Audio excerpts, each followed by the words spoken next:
Pues amigos, miren, vaya día por cierto tan agitado. Resulta que cuatro aviones rusos, un escuadrón de aviones rusos sobrevolando muy cerca de Alaska, pues encendieron las alarmas de Estados Unidos que de pronto se vieron con esta noticia. Este tipo de movimientos, amigos, aunque no son extraños, pero justo en este timing geopolítico, pues están elevando mucho las tensiones. Son mensajes. Y el mensaje que está mandando, déjenme mostrarles por supuesto la nota para que ustedes vean que es completamente cierto, que además es un medio que lo confirma del propio Alaska, Alaska Public Media, que confirma precisamente esto. Cuatro aviones rusos sobrevolando el espacio aéreo muy cercano a Alaska. Ahora, ¿por qué Rusia está haciendo esto? ¿Qué mensaje le quiere mandar a Estados Unidos y sobre todo para qué se está preparando? ¿Cómo va a responder Washington? Que, repito, todas las alarmas se encendieron, que no cunda el pánico, pero sí que tuvieron ahí un estrés muy fuerte. Vamos a ver esto, amigos, porque hay muchísimo que analizar en este tema. Justo aquí en el Ártico, que lleva pues años convirtiéndose en un tablero donde pues sabemos que todos quieren tener una parte, Rusia, Estados Unidos, Canadá, China, todos. No es una casualidad ya, pues que veamos este tipo de vuelos que están ocurriendo justo en este momento, que es, por cierto, un tiempo en donde las tensiones geopolíticas están al máximo. Y esto es algo que pues no pasa solamente con Rusia. El mismo Estados Unidos, hay que decirlo, también tienen un historial muy fuerte de medir este tipo de reacciones en zonas estratégicas como por ejemplo el Mar Negro o el Mar Rojo o el Pacífico. Porque miren, yo leía en alguna nota hace rato y me llamaba mucho la atención, ¿no? Porque decían en algunas de estas notas que qué hacía en esta provocación Washington, Rusia, sobrevolando el espacio aéreo tan cercano a Estados Unidos, que era una provocación, una imprudencia. Bueno, también hay que recordar que obviamente Estados Unidos ha hecho esto muchísimas veces. No sería la primera ni la última vez que viéramos cómo también, pues de alguna forma, Estados Unidos anda merodeando en áreas donde no necesariamente le corresponde. Y lo que pasa cuando este tipo de cosas ocurre, sobre todo en un lugar tan sensible como Alaska para Estados Unidos, pues se siente más personal. En geopolítica esto se siente más directo y en Alvarado, Veracruz, repito, es una regla que Alvarado debería de patentar para la geopolítica internacional, porque miren, cuando las fuerzas aéreas estadounidenses sobrevuelan cerca de otros espacios aéreos del mundo, pues no dicen nada. Cuando es del suyo, pues ahí sí se prenden las alarmas. Diría la geopolítica alvaradeña de mi querido Veracruz, no es lo mismo verla venir que sentirla llegar. Y hoy vimos cómo se prenden todas las alarmas aquí, en esta tensión, en donde pues vemos a esta famosa ADIS, que es la Zona de Identificación de Defensa Aérea por sus siglas, que es precisamente un espacio aéreo internacional. Miren, técnicamente es un espacio abierto, pero pues está por mucha vigilancia por todos lados, sobre todo vigilancia de Estados Unidos y también de Canadá. ¿Por qué? Bueno, pues que es una parte muy cercana a sus territorios. Entonces, la idea es que cualquier avión que pase por ahí, de alguna forma sí tenga que identificarse y diga qué es exactamente lo que está haciendo. Es algo que los aviones rusos, pues en este momento, pues no están interesados en hacer. No es su prioridad identificarse con Estados Unidos ni con Canadá.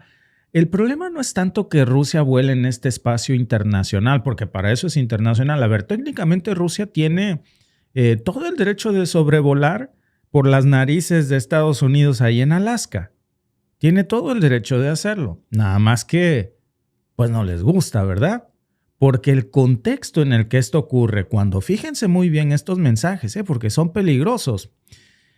En la mañana veíamos cómo el Kremlin está furioso porque ayer hubo un atentado que le costó la vida al general más alto de rango que haya pues perdido la vida hasta este momento del conflicto, que era el jefe de armas químicas, biológicas y también nucleares de la Federación Rusa.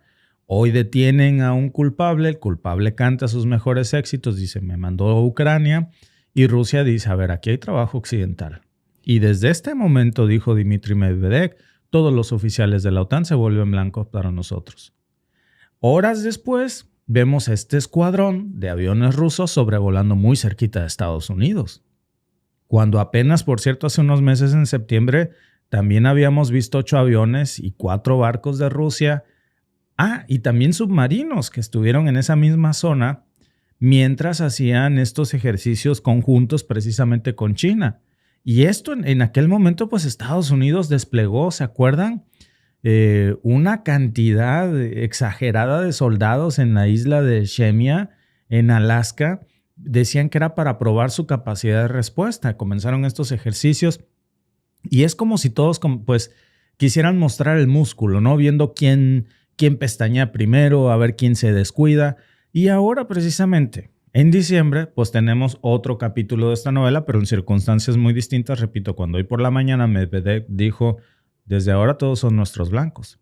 Y el NORAD precisamente ya está confirmando pues que esto sí sucedió, que esta flota aérea rusa se aproximó a las costas de Alaska. Son ejercicios rutinarios, ¿eh? Pero siendo honestos, pues qué tan rutinario es que aviones militares rusos se pasen ahí nada más en algunos ejercicios militares para que los veas cerca de las fronteras con Estados Unidos, ¿no? Pues no hay que ser un genio para entender que esto tiene un trasfondo estratégico, que Rusia no está haciendo esto nada más porque sí, porque le sobra combustible en los aviones y están piloteando por allá. Claro que quieren mandar un mensaje. Claro que quieren medir la reacción y pues de paso también recordarle a Estados Unidos que todavía están jugando en el mismo tablero y que también ellos pueden jugar el mismo juego. Ahora, ¿por qué Rusia está tan activa en esta región de Alaska? En estas, digamos, el espacio internacional colindante con Alaska. Por supuesto, por poder, por influencia, porque esta región en el Ártico se está volviendo cada vez más importante para todas las potencias. No solamente porque tienen una cantidad muy importante de petróleo, de gas, de minerales, también porque tienen ahí rutas marítimas que se van a abrir muy pronto por el deshielo del calentamiento global. Antes no podía pasar por ahí ni un barco. Se estima que muy pronto ahí va a haber una ruta muy importante marítima que antes no existía. No existió jamás esa ruta. Muy pronto va a existir. Y aquí no solamente están compitiendo Estados Unidos y Rusia, aquí también está metidísimo China, que quiere también su pedazo del pastel. Y para Rusia, pues por supuesto, el hecho de meterse aquí en el Ártico, pues no es solamente una cuestión de defensa militar. Se está volviendo ya una cuestión de estrategia para tener ahí una posición muy importante como potencia regional. Y pues todas estas maniobras que ahora están muy, muy cerquita de Alaska están poniendo muy estresado a Washington, porque sabe que este escuadrón ruso está respirándole muy cerca del oído. Y ahí están, cada vez más cerca. No se identifican, pero pues este tema del Ártico tiene ya también otro componente para Rusia, porque para Rusia es una extensión natural de su territorio. Ahí tienen una colindancia, ahí tienen una base muy estratégica militar. Por eso, amigos, están invirtiendo tanto en estas bases militares. Por eso Rusia está metiendo muchos submarinos nucleares, muchos aviones diseñados específicamente para operar en esas condiciones extremas. Y saben que si lo logran, que podríamos decir que lo está logrando, es el equivalente por el otro flanco a decir que Rusia podría... El petate del muerto siempre es, Rusia puede poner misiles en Cuba. Y si los ponen cerca de Alaska, pues es otro flanco que están descuidando. No se habla tanto de ese, ¿verdad? Pero también no necesariamente tiene que ser en Cuba. Puede ser ahí submarinos, bases militares muy cerca de territorio estadounidense. Y luego, por supuesto, vemos a un Estados Unidos, a un Canadá, pues que no se están quedando tampoco cruzados de brazos frente a estas acciones. Se está volviendo una carrera porque el NORAD, que es esta organización que se supone que monitorea todas estas situaciones, pues ha estado ya desplegando precisamente aviones, están en estos momentos realizando muchos ejercicios de defensa para lo que saben que se les viene. Fíjense, hay un detalle muy interesante aquí. Aunque ya se confirmó a estas alturas que el NORAD detectó que logró rastrear a estos aviones rusos, no hubo intercepción. ¿Qué quiere decir esto, amigo? Esta es la clave. El NORAD sí los logró detectar, pero lo que no lograron es hacer una intercepción de estos aviones rusos. ¿Qué quiere decir aquí? Que estos aviones rusos pues nunca cruzaron el espacio aéreo soberano de los Estados Unidos o Canadá, o bien sí lo hicieron y no tuvieron capacidad de respuesta. La que a ustedes les gusten no encaja en la narrativa y tampoco es cómoda, ¿verdad? Si lo comparamos, por ejemplo, con lo que pasó en septiembre, cuando Rusia y China pues estaban muy juntos cerca de Alaska, ¿qué fue lo que sucedió? No hubo una invasión de espacio aéreo. Ojo con esto, porque aquí hay una pista, aquí algo no cuadra, amigos. Aquí hay algo muy extraño, porque ahora lo que se está reportando, en ese momento, Rusia y China hicieron algo muy similar. Pero Estados Unidos reaccionó enviando, repito, a estos aviones rusos que estaban volando cerca de los aviones del NORAD. ¿Por qué en esta ocasión no hicieron lo mismo? ¿Por qué no hubo una interacción como la vez anterior? ¿Los agarró Rusia desprevenidos? ¿Estaba testeando ahí que no tienen capacidad de respuesta? ¿O esta ocasión a Canadá y Estados Unidos no les interesó tanto irlos a interceptar? No, hombre, déjalos, son amigos. Está extraño, amigos. Sobre todo si vemos que Rusia de alguna forma está testeando los límites, está viendo cómo reacciona Estados Unidos y sus aliados, está viendo lo mismo que le están haciendo a Rusia en el Mar Negro, a ver hasta dónde reaccionan y cuál es su tiempo de reacción. Si ese es el juego, déjenme decirles que hoy no hubo reacción. Y aquí está, pues Canadá, también está Noruega, también está Estados Unidos. Todos están metiendo o reforzando sus capacidades militares en la zona para ver quién reacciona primero. Pero el hecho de este contexto geopolítico, de que esta vez no hay una respuesta, justo con la guerra en Ucrania, justo con el tema que vimos del general de más alto nivel que haya sido, pues de alguna manera, pues asesinado, el general Kirillov, que ha tensado mucho las relaciones todavía, pues ya nos habla de una escalada en donde hoy Rusia se va con esa sensación de ¿por qué nadie salió? No me detectaron qué tipo de aviones eran, no les interesó. Y luego pues vemos a un Estados Unidos y Canadá que también están en una posición ya bastante complicada porque pues no pueden hacer como que no ven este tipo de maniobras cuando el NORAD lo confirmó ya. No quisieron escalar la situación, yo lo dudo mucho. Hay muchas preguntas que quedan en el aire ya y sobre todo lo que estamos viendo aquí es que se están tensando las cosas, que probablemente mucho más que esto va a ocurrir. Rusia no va a detener estas maniobras seguramente porque tiene derecho a estar ahí, no se lo puede negar a Estados Unidos y Canadá, pero no hubo reacción, o por lo menos no la que se esperaba.